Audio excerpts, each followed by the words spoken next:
Salut les pêcheurs, aujourd'hui on va parler des pinces à anneaux brisés. Vous savez, cet ustensile qui sert à ouvrir les anneaux brisés. Parce que des anneaux brisés, il en existe des tout petits pour les petites pêches, mais il en existe aussi des super gros pour les pêches plus fortes. Et là on ne peut pas utiliser la même pince, tout simplement parce que si on utilise une grosse pince sur les petits anneaux, on va les exploser. Et si on utilise une petite pince sur les gros anneaux, ben en fait ça les ouvre pas et on va péter la pince. Honnêtement, il y a beaucoup de marques qui font des pinces à anneaux brisés. Et vraiment, pour les hameçons, on va dire basiques, pour pêcher le loup en mer, les petites pêches en rivière, il n'y a pas de problème, elles sont toutes vraiment très chouettes, à condition de trouver le bon cran qui va bien vraiment adapter à votre taille d'hameçon utilisée. Il y a des petites pinces avec des petits crans, il y en a avec des moyens, il y en a avec des plus gros. Pour toutes les pêches basiques, les petites pinces, ça va bien.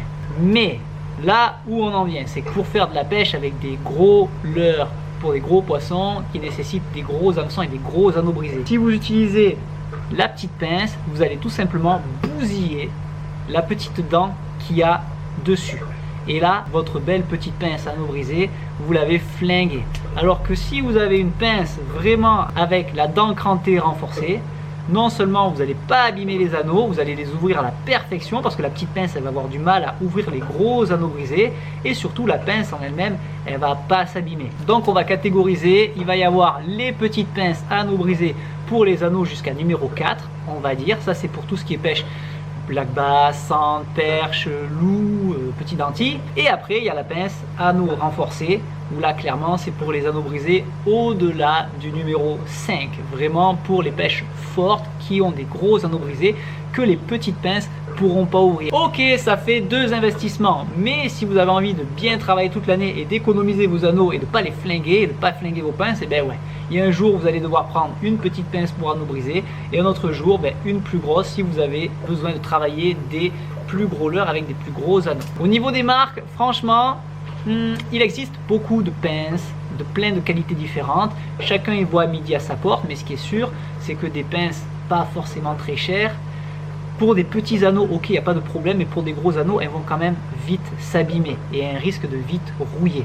Alors qu'il y a des marques de pinces, comme par exemple Kuda ou alors HPA, les fameuses, c'est des pinces qui sont avec de l'inox à l'intérieur et l'inox, si vous utilisez en mer, ça rouille pas, ou du moins ça rouille, mais ça met vraiment longtemps à rouiller. Donc si vous achetez une bonne qualité de pince, vous allez la garder très longtemps et ça, c'est des économies. On va aussi vous montrer comment utiliser ces pinces parce que vous allez voir, même si vous avez la bonne pince, il y a des petits tips à connaître pour bien placer la pince, bien le positionner dans l'hameçon et surtout pas s'emmerder et pas déformer l'anneau parce que même si on s'y prend bien, si on force un peu trop ou qu'on laisse pas assez de marge, vous allez voir, c'est un peu la galère au début. Alors comme on peut voir là, il y a un petit cran, une espèce de petite dent. Cette petite dent en fait, on va venir l'insérer entre les deux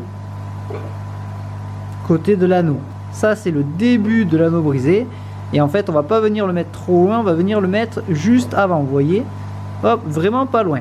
Et là on voit que ça écarte l'anneau. Donc voilà, là une fois qu'on est en prêt, on se met un peu perpendiculaire à la chose et ensuite on va venir placer ça hop dans l'anneau. En fait ça a permis d'ouvrir et de pouvoir insérer l'anneau dans l'hameçon. Et là maintenant on va hop faire tourner, voilà, faire tourner l'anneau jusqu'à ce que il soit rentré complètement à l'intérieur. Alors petite subtilité, une fois qu'on a rentré l'hameçon à l'intérieur de l'anneau, vous voyez la petite dent là, on va venir la mettre à l'extérieur. On ne la met plus à l'intérieur, on la met à l'extérieur tout simplement parce que quand on va tourner, ça sera beaucoup plus facile. Et surtout, si on enfonce trop et qu'on quiche trop dessus, ce qui se passe c'est que ça va ouvrir l'anneau brisé et l'anneau brisé va pas se refermer. Alors, un exemple où on a gardé la petite dent à l'intérieur de l'anneau, on a fait tourner l'anneau en gardant la petite dent à l'intérieur, mais ce qui s'est passé c'est que regardez, hop, l'anneau s'est carrément déformé. Il y a un espace et là autant vous dire que l'anneau il est foutu. Vous pouvez le prendre et le jeter, dès que ça va tirer un peu trop fort il va s'ouvrir. Ça c'était une démo avec la pince qui avait le cran classique, vraiment la pince qu'on va retrouver chez monsieur et madame tout le monde. Et maintenant on va faire la démo avec la pince vraiment pour les anneaux renforcés. Pourquoi? Parce que le cran est un peu différent. Vous allez voir, pour les anneaux renforcés il faut un cran qui soit un peu plus fort. Toujours pareil, on va venir mettre la dent de la pince dans l'anneau. Par contre, cette fois-ci, on va pas la mettre trop près du bord de l'anneau. On va venir vraiment prendre un peu plus de recul pour la simple et bonne raison, c'est que les hameçons qu'on va rentrer dedans, comme ils sont plus épais, ils vont prendre plus de place. Et si vous êtes trop court, que vous l'avez pris trop près du bord, vous voyez, comme ceci, en fait, l'hameçon, tout simplement, il va pas bien rentrer et vous allez galérer. Donc l'idéal, c'est, moi je me mets à, on va dire, allez, 5 mm du bord. 5 mm du bord. Donc là, une fois qu'on a rentré ça, on ouvre l'anneau et c'est là où il faut pas trop perdre de temps pour pas que ça le déforme, hein, pour pas le laisser trop écarté. On vient se caler, il y a une petite manière d'attraper le triple. Et pareil, on vient, hop, se caler avec les doigts, on ouvre et hop, une fois que c'est dedans, on lâche. Et là, toujours pareil, on n'est plus la pince avec la dent à l'intérieur, on fait sortir tout et là on pivote, on lâche. On pivote, on lâche. Et ça, une fois qu'on a pris coup, hop, voilà, c'est fait. Je l'inspecte. Il n'est pas déformé du tout. Là, il est vraiment opérationnel. Il est super bien mis. Et là, je sais qu'il n'y a pas de problème. Alors maintenant qu'on va placer l'hameçon sur le leurre, il y a une petite règle qui fait que le trip, vous voyez, il a une forme. Et il faut que cette forme, elle vienne se mettre dans le leurre, comme ça, avec la troisième branche qui sort à l'extérieur. Pourquoi je vous dis ça? Parce que selon comment vous allez mettre votre anneau brisé, hop, il va soit bien se positionner comme on l'a montré, soit il va mal se positionner. Vous voyez l'hameçon là, c'est pas bon. Il y a une pointe qui est là et les deux qui sortent, c'est pas du tout bon. Pour pas se tromper, c'est qu'on vient prépositionner en fait son hameçon sur le leurre.